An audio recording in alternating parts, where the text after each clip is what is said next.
Continuing on then on page 28, then we do the dissolution here. And the deities dissolve into Orgyen Dorje Chang, that's Padmasambhava, and you. You then also melt into light, into the seed syllable, the nada, the tigli, and emptiness. So this is the typical dissolution that we do in the generation stage, where we've gone through the visualization and so forth, and then everything in the view, the field of view, dissolves into each other, eventually into you from the bottom up, top down, into the heart seed syllable, and from the bottom up and into emptiness. And so then you just remain in a state of meditation. Usually, it depends a little bit on the side of the practice, but that's typically where you would do the meditation on emptiness, and then you reappear. Here, then, the next phase is the torma to obstructing forces, the interdemons, if you will.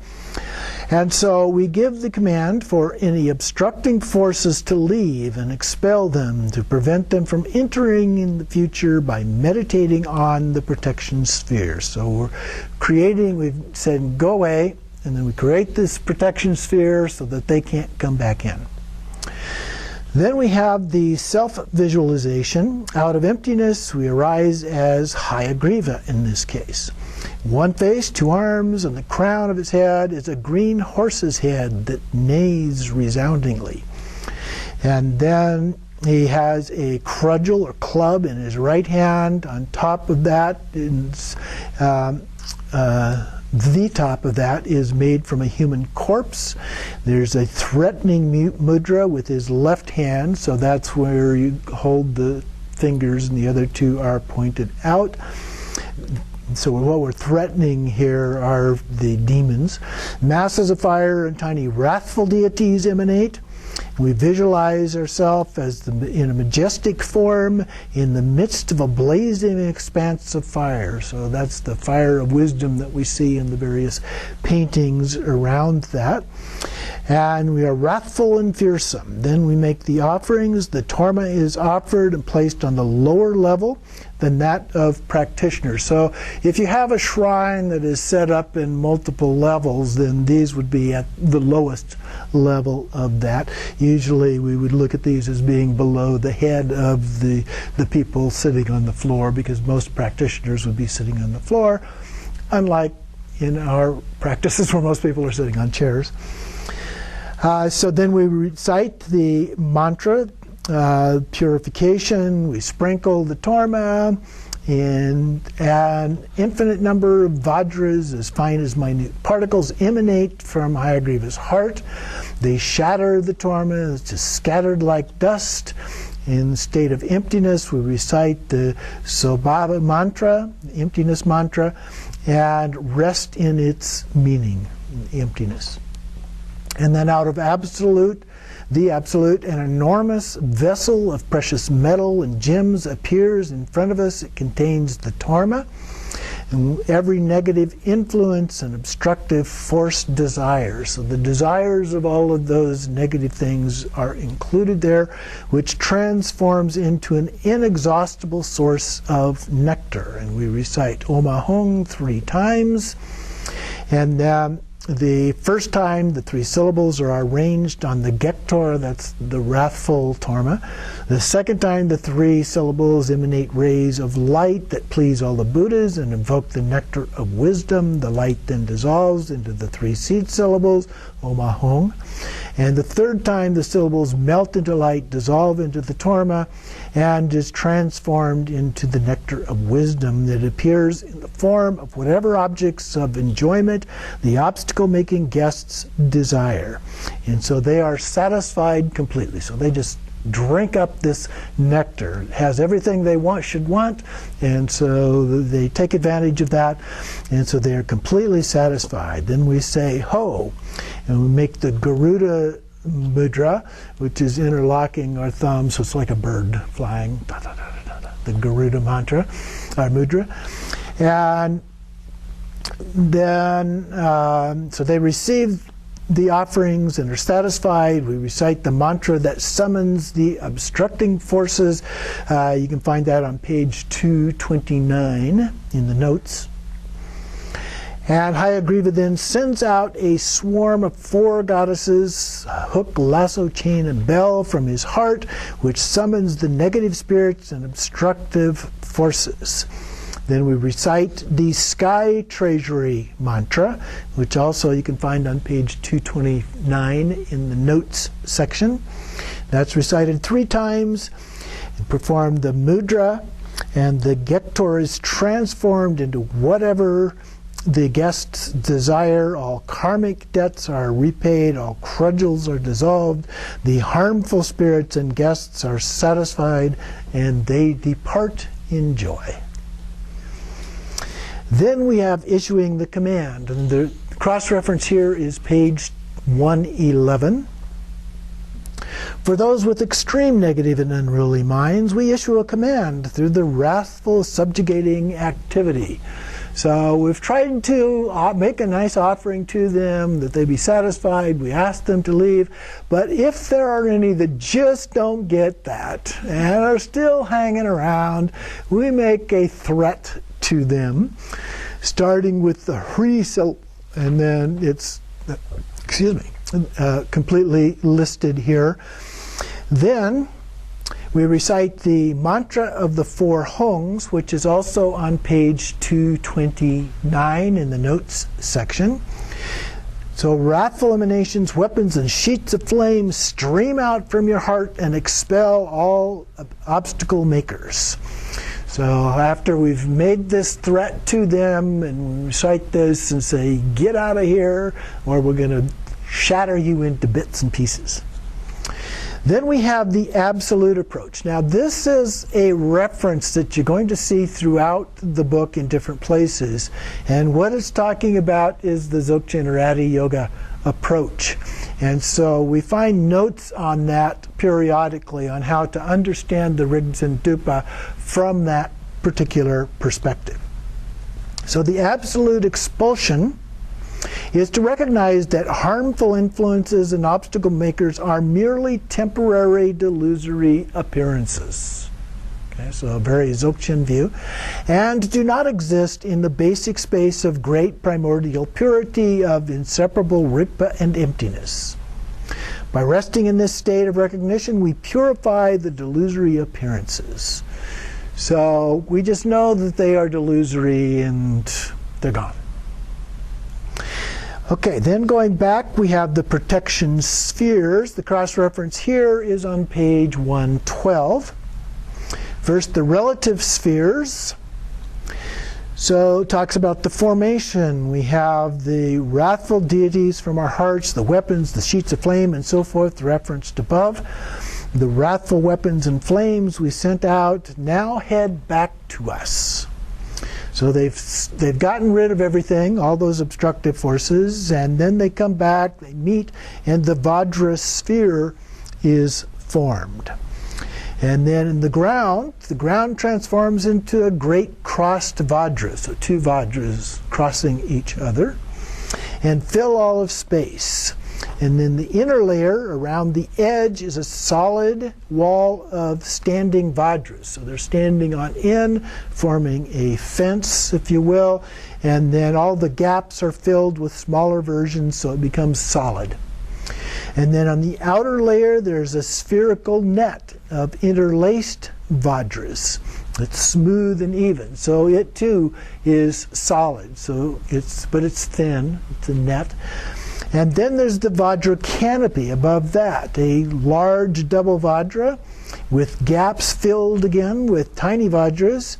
The 4 tips of the double Vajra are small half Vajras that point straight upward. So oftentimes the half, it would be just a part of it at the very top, and so that would be sticking out up above the very top, kind of like a crowning ornament, if you will. Then the intermediate level, the space between these 2 levels, the layers, the number 4 and number 5 there, is another net of Vajras hanging down like a curtain from the top of the Vajra canopy that looks like a cup with a sealed top. And then the Vajra tent is the shape of a dome that covers all the other layers and formed with a crossed Vajra again. The four spokes of the Vajras slope downward all the way to the ground. So from the peak of that, you've got these four things, the spokes coming down around the outside edges of that. Including the standing Vajras, and so it forms together like an iron helmet. The blue Vajra with outspread spokes stands at the summit, and the fires of the end of time blaze around the perimeter. So this description is a little bit different than some others that are given related to this, but it's fairly typical. In page 32, then, an infinite number of wrathful deities and weapons spread outward, scattering and annihilating all negative influences. Then the qualities of the protection spheres. There are layers that do not obstruct each other, so each layer is clearly visible. Every layer is solid, strong, and impregnable. The essence of this structure is the mind of the Buddhas, the primordial wisdom of omniscience, and we cultivate pride and confidence. Then we have the Gyalto practice. This is the practice related to the altars of the four kings. So in the midst of the raging fires that surround the protection spheres are the altars of the four kings. And in Appendix 2, page 197, we mentioned that a little before, is the practice related to that. In the four cardinal directions, and then those transform into palaces. We invite the four kings and their retinues, present them with torma, request them to stay. They face outward to protect us from all obstacles. This is the relative protection spheres. Then we have the absolute protection sphere. So this is the Dzogchen view here. The appearance and existence manifest in an impure form. Their nature is nothing other than, though, our own Rigpa. So it is spontaneously perfect. The deities are the mandala of infinite purity. There's not even a name of negative forces and obstacle makers who arise. Deluded thoughts actually exist. The idea that they actually exist, so we remain in a meditative equipoise of Dharmadhatu, the unborn nature of phenomena. All negative and obstructive forces that arise due to mistaken thoughts, the adventitious grasping at things. So deluded appearances are confined to the basic space of Dharmadhatu, and the boundary is set. So as we think about the nature of mind as the Rigpa, and all of these things are within that, and they have no true existence, and they vanish. And so all of these obstructions, obstructive forces that we've been talking about in the other practice, automatically gone by realizing Rigpa. Then for the conclusion, at the top of 33, the Rigdzin Dupa text clearly presents the command from the relative point of view.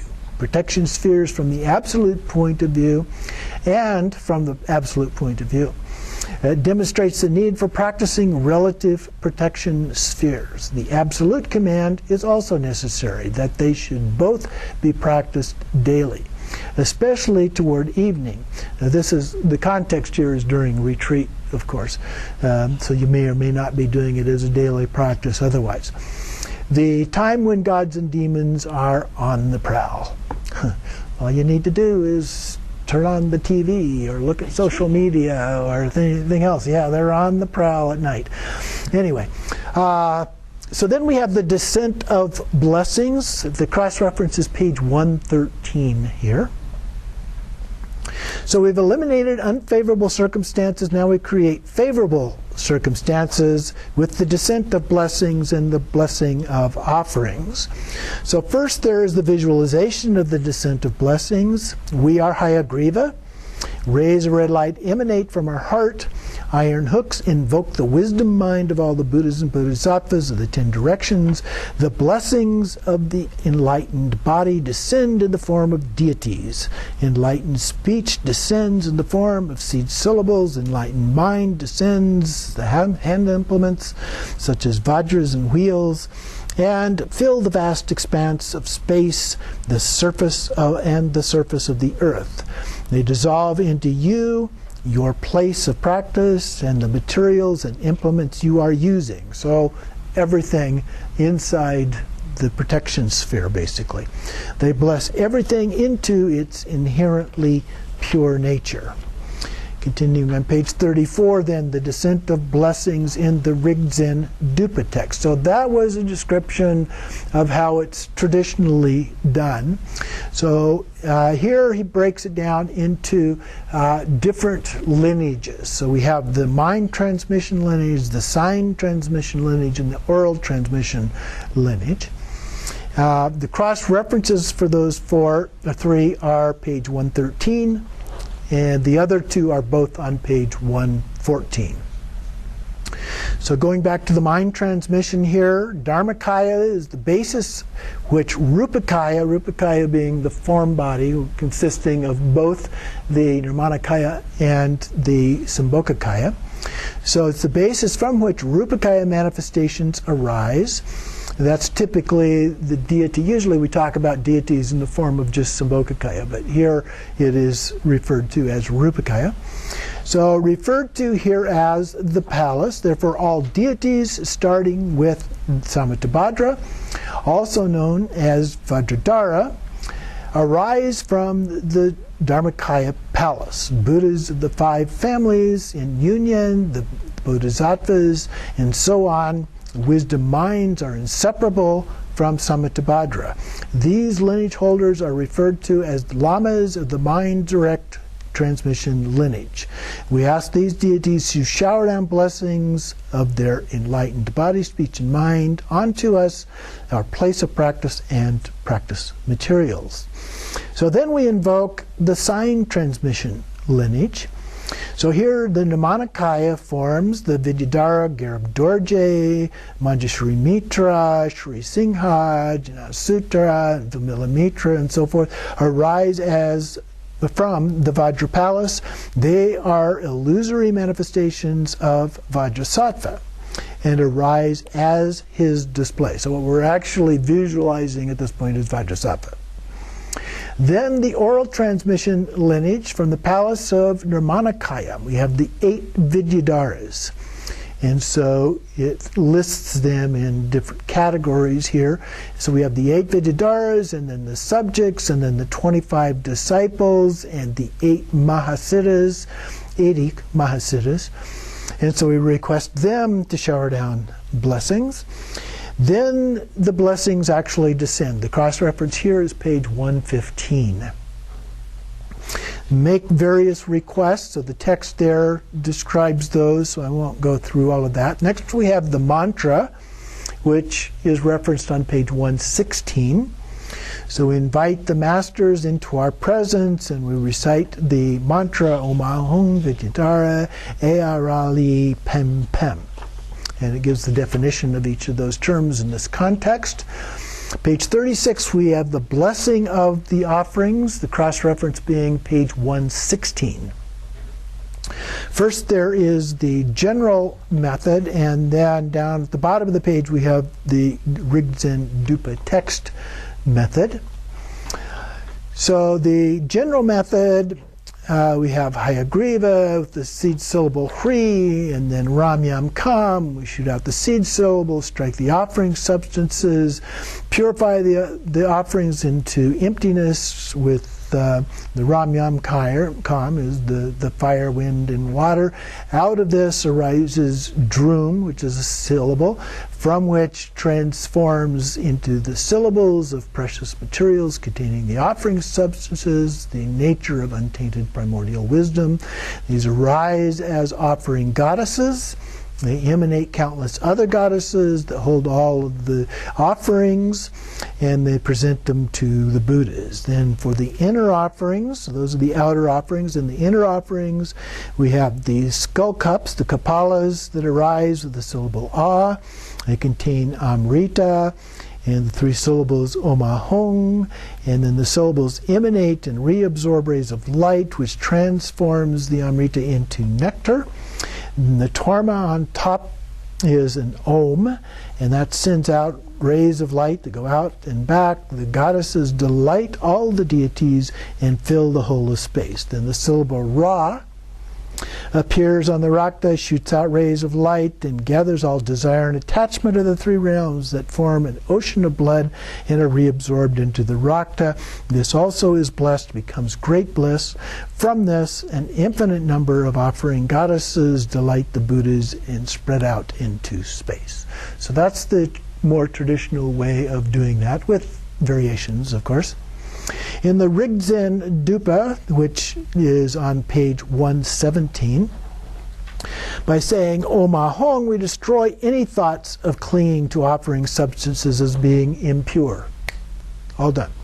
We rest in naked state of inseparable Rigpa and emptiness, and impure ordinary perceptions dissolve into the Dharmadhatu. The offerings arise as the manifestations of Samittabhadra, our own Rigpa.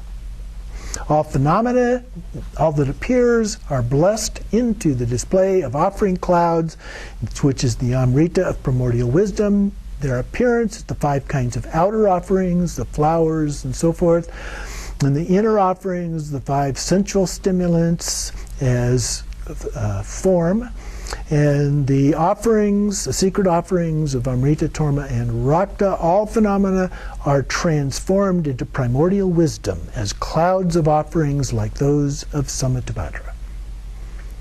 And then we recite the offering mantras, sometimes starting with Sarva Pensa, it's said 3 times, and then after that, in the Rigdzin Dupa, the mantra is placed inside a casket of 3 syllables, Om Ah Hong, and recited 3 times together with the offering mantra Om Vajra and so forth, ending with Ah Hong.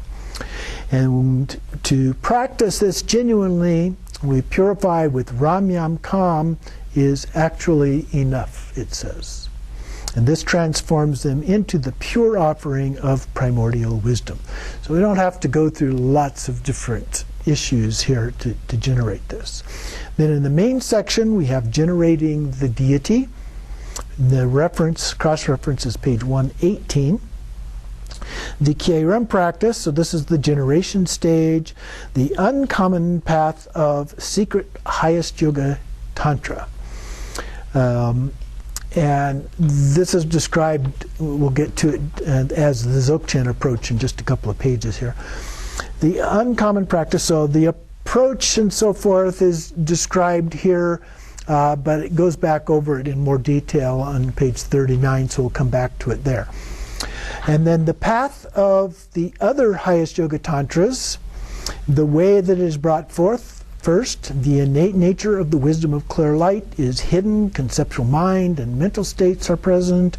Natural innate wisdom is not manifest, but latent, like a seed.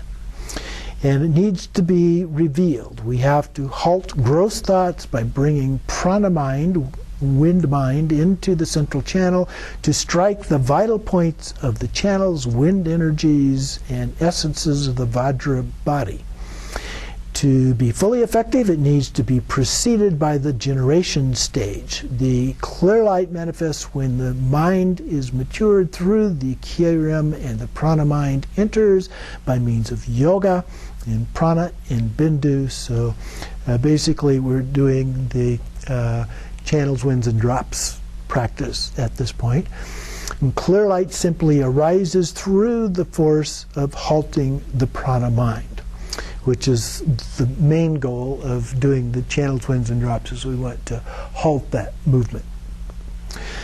The way this path is then practiced is the profound aspect. is practiced by connecting with the primordial Rigpa and emptiness, while the vast aspect is practiced through a rising of the illusory body of the deity. And based on these two accumulations, the fruition of the two kayas is obtained. So the two kayas in this case would be Dharmakaya and Rupakaya. And then it comes back to the Dzogchen approach, the way the innate wisdom of the nature of mind is brought forth. On the Dzogchen path, even when coarse thoughts proliferate in the mind, each thought is permeated by cognizant aspect of primordial wisdom of clear light, without procedures of practicing prana and nadi, or tsa lung. All the important points of the practice of the two accumulations, the two kayas, are gathered in the best possible way. So the way that it is practiced, the profound aspect is to take the heart essence of Rigpa, the primordial space, as the kayas and wisdoms have always been perfect and complete. We actualize the basic condition of all appearances as the nature of the deity and take this as the path. So the approach then to the Rigdzin Dupa is that this practice is said to fall into the category of Ana Yoga, that's the completion stage of yoga, within highest yoga tantra, and generating the deity is also mentioned in the mother tantras. So then down at the bottom here it says the first is emptiness and bodhicitta, second planting the seed syllable, third perfecting the deity, and fourth placing the syllables. So that's basic stages of going through that process. Rigdzin Dupa, the deity mandala is generated by relying on the seed syllable, the development of the deity, and so forth. So basically we have the seed syllable manifests as the deity. Sometimes light radiates out from the seed syllable and then comes back and then appears as the deity. So it is considered to be Ana Yoga. However, the actual way of generating is like that of Ati Yoga, similar to Yumka Dechen Yikyamo, the deity practice of the Longchen Ningtek. So we utter Hung. All of our thoughts and concepts are destroyed directly, and we rest in the sky-like state of Rigpa. All thoughts, including deluded perceptions, dissolve into Rigpa and emptiness. And then we recognize nakedly the simplicity free of all conceptual elaboration. Rigpa, unaltered, empty, yet luminously clear. And so this is the samadhi of suchness, or Dharmakaya. Out of Rigpa then, Rigpa's self-radiance naturally arises, like rays shining from the sun. So the Rigpa would be like the sun, and then we have these manifestations out of that. All that appears, and so that's the rays, and exists has always been spontaneously present without being created anew by causes and conditions, and is infinitely pure, great mandala of victorious ones. It abides spontaneously present with all the qualities of the fruition already complete. So there's nothing that has to be done in the process of that. Okay, then I'm going to skip part of this then and go on to page 41 at the bottom here. There are some additional notes that are not in the original one that got inserted here as a part of the commentary for those of different capacities. And so the first one is for those of lesser capacities, which is helpful to most of us here. So we visualize ourselves as a deity, send out rays of light, melt the whole universe and its inhabitants into light, dissolve into you. You yourself melt into the seed syllable, dissolving in from above and below, so from the top down, bottom up. The seed syllable dissolves into the nada. You rest evenly, giving rise to the Vajra confidence of Dharmakaya. And then down at the bottom it says, rest in the state of emptiness, free of reference points. There is no meditating on pure deities without dissolving ordinary appearances. Self-phenomena and so forth are not pure deities. So, at the very least, we should practice this as dissolution. For intermediate, those of intermediate capacity, we bring in the view of Madhyamaka here and rest evenly in emptiness of the true existence of all things as the natural primordial wisdom. And we do not need to go through the stages of dissolution. For those of superior capacity, we follow the Guhyagarbha Tantra, or Dzogchen, and rest in the basic space of Rigpa, which doesn't exist as anything whatsoever. Having distinguished between mind and Rigpa, you directly enter the unaltered state of Rigpa and rest, the samadhi of suchness in the Longchen Nyingtik. So it's just Rigpa. And Rigpa is not a thing, even though we talk about it as pure awareness. It's really not a thing, and it's not no thing either. It just is. Okay? So that's why sometimes it's referred to as suchness, a word that really doesn't have any particular meaning. Okay? Take a short break there.